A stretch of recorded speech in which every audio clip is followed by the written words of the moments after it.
ცალსახაა, რომ ამ ნაბიჯით სუსტდება ირაკლი კობახიძის ფიგურა და ირაკლი კობახიძის თანამდებობა. რატომ? იმიტომ რომ ანრი ოხანაშვილი იყო ირაკლი კობახიძის გუნდის წევრი, რომელსაც ეკავა ძალიან ალბათ ქვეყანაში, ჩვენნაირ ქვეყანაში ყველაზე სერიოზული თანამდებობა. რას შეიძლება ნიშნავდეს ეს მომავალში?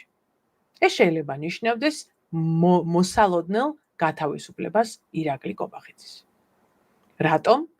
იმიტომ რომ, როდესაც თუ ბიძინა ივანიშვილს სურვილი ექნებოდა, რომ გაეთავისუფლებინა ირაკლი კობახიძე, ჩვენი სისტემის, ჩემი ნაშრომის კომისარი, რომელსაც უკავია ისეთივე როლი, როგორიც არის კომისარი ჩემ წიგნში, ასეთ ვითარებაში დატოვება სუსის უფროსისა მისი გურდიდან არ იქნებოდა სწორი. მაშინ მოუხდებოდა ერთდროულად გათავისუფლება კობახიძისა და ოხანაშვილის, რაც იქნებოდა სკანდალი და გაუგებარი.